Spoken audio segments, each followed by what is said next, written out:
আসসালামু আলাইকুম, কেমন আছেন আপনারা সবাই? আসলে দুঃখের বিষয় হলো মালয়েশিয়াতে এই মুহূর্তে প্রচুর পরিমাণ ইমিগ্রেশন রেট দিচ্ছে। আপনারা স্ক্রিনে যে ভাইটি দেখতেছেন তিনি একজন মালয়েশিয়া প্রবাসী। 30শে ডিসেম্বর যে রাতে মালয়েশিয়া ইমিগ্রেশন রেট দেয়। তারা যে ফ্ল্যাটে থাকতো সেই ফ্ল্যাটে রেট দেয়। রেট দেওয়ার পরে অনেক অবৈধ প্রবাসী গ্রেপ্তার করে। সেই জায়গা বাংলাদেশি, মায়ানমারের নাগরিক ছিল, নেপালের নাগরিক ছিল, পাকিস্তানের নাগরিক ছিল, অনেক দেশের লোকজন এই অ্যাপার্টমেন্টে ছিল অবৈধ। মানে তাদের কোনো লিগাল কোনো বৈধ কোনো ডকুমেন্ট নাই মালয়েশিয়াতে থাকার।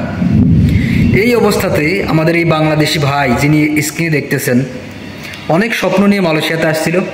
মালয়েশিয়াতে তার ইনকাম করবে, ফ্যামিলিকে ভালোভাবে রাখবে, হ্যাঁ, ফ্যামিলির সুখের জায়গা সে থাকবে, সব কিছু ভালো মতোই চলছিল। গত রাতে ইমিগ্রেশন রেট দিতে তারা তড়িঘড়ি করে মানে তাড়াতাড়ি করে সিঁড়িতে নামার সময় স্টক করে তিনি মৃত্যুবরণ করেন জায়গাতে। আসলে আমাদের বাংলাদেশিরা এই মুহূর্তে রাইট নাও মালয়েশিয়াতে এমন একটা অবস্থানের মধ্যে আছে যারা কিনা অবৈধ, এমনকি বৈধ লোকেরও বর্তমানে একই অবস্থা। ইমিগ্রেশন পুলিশ যেখানে দেখতেছে সেখান থেকে রেড দিয়ে ধরে নিয়ে যাচ্ছে।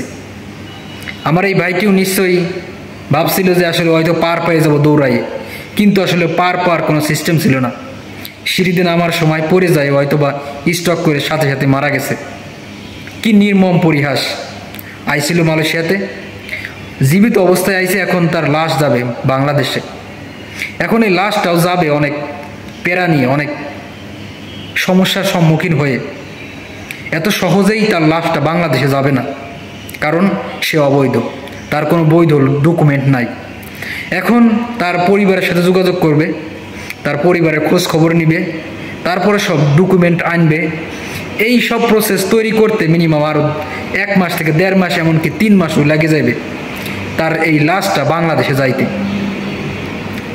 কি নির্মম পরিহাস! কত স্বপ্ন ছিল এই মালয়েশিয়া, স্বপ্নের দেশ, মালয়েশিয়াতে এসে লাখ লাখ টাকা ইনকাম করবে। হয়তো ভাগ্যক্রমে কোনো এক কারণে সে অবৈধ হয়ে যায়। অবৈধ হওয়ার পরে ঠিকঠাক মতো কাজকাম করতে পারে নাই, ফ্যামিলিতে টাকা পয়সা দিতে পারে নাই, ফ্যামিলির একটা চাপ আছে, একটা প্রেশার আছে, অনেক টেনশন আছে মাথায়, ইমিগ্রেশনের টেনশন, অবৈধ কাগজপাতি নাই, পুলিশ ধরবে বাইরে এলেই। এই সব টেনশন মাথায় নিয়েই আমার এই ভাই হয়তো ঘোরাঘুরি করছিল। এই মুহূর্তে ইমিগ্রেশন রেট দিচ্ছে, এই রেটের আওতায় পড়ে যায়, সে আর সেন্সলেস রাখতে পারেনি। হয়তো তার এই দুশ্চিন্তা, এই টেনশনের কারণেই তিনি আজ স্টক করে দুনিয়া থেকে বিদায় হয়ে গেছে। কি নির্মম পরিহাস! আসলে আপনারা জানেন যে পৃথিবীর বুকে মালয়েশিয়ার ইমিগ্রেশনের যে কড়াকড়ি নিয়ম, যে এদের মানে একটা অবস্থা জানেন না। তাই আপনারা যারা কিনা নতুন আইছেন ভাই, দয়া করে অবৈধ হয়েন না, দয়া করে আপনাদেরকে পায়ে ধরি, দয়া করে অবৈধ হয়েন না। মালয়েশিয়ার ইমিগ্রেশন খুব কড়া রে ভাই, প্রচুর কড়া। এরা আপনার কিচ্ছু ছাড় দেয় না আপনারে। আপনি শীতের রাতে পানিতে ঝাঁপ দিয়েছেন, এরা আপনার পানিতে ঝাঁপ দিয়ে আপনার ধরে নিয়ে আসবে। আপনি গভীর জঙ্গলে আছেন, এরা যদি একবার টের পায় আপনারা ধরে নিয়ে আসবে। এমন অবস্থা, এরা এমন একটা পর্যায়ে যায়।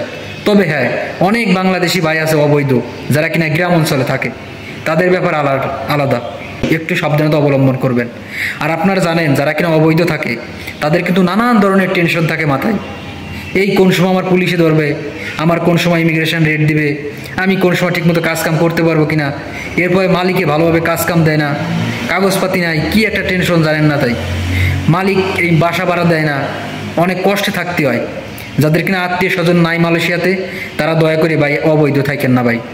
আপনারা বৈধ হয়ে যান যে কোনো একটা সিস্টেমে। এই 2023 সালে পুরো বছর ধরে কিন্তু অবৈধ লোকের বৈধকরণ হয়েছে। আপনারা কিসের জন্যেই যে ভাই এই বৈধকরণে এখন পর্যন্ত নাম রেজিস্ট্রেশন করাতে পারেন নাই, এটা খুবই দুঃখের বিষয় ভাই। আমার এই ভাইয়ের মতো আপনারাও দয়া করে একটু অবহেলা করেন না ভাই, অবহেলা করার দরকার নাই। আমার এই ভাই নিশ্চয়ই কোনো অবহেলা করছিল, হয়তো এই কারণে সে ভিসা করতে পারে নাই। অথবা আমাদের বাংলাদেশে অনেক কুলাঙ্গার আছে, বাংলাদেশি কুলাঙ্গার মালয়েশিয়াতে আছে, যারা কিনা ভিসা করে দেওয়ার নাম করে অবৈধ ভিসা দেয়, জাল ভিসা তৈরি করে দেয় বা জাল পাসপোর্ট তৈরি করে দেয়। এই সব কুলাঙ্গারের জন্য আজকে আমার স্ক্রিনে থাকা ভাইটির এই দশা। হয়তোবা এই ভাইটি আমার ভিসা করতে দিছিল, কিন্তু কোনো এক দালাল, কোনো এক অবৈধ বাংলাদেশি অথবা মানে প্রতারক চক্র, বাংলাদেশি প্রতারক চক্র হয়তো এই ভাইয়ের সাথে প্রতারণা করছে। তার ভিসা নাই, হয়তো সে ভিসা করতে দিছিল কিন্তু ভিসা পায় নাই। হয়তোবা তার পাসপোর্ট ছিল না, পাসপোর্ট করতে দিছিল, কিন্তু কোনো এক প্রতারক চক্রের জাল পাসপোর্টের হয়তো এই শিকার হয়েছে আমার এই ভাই।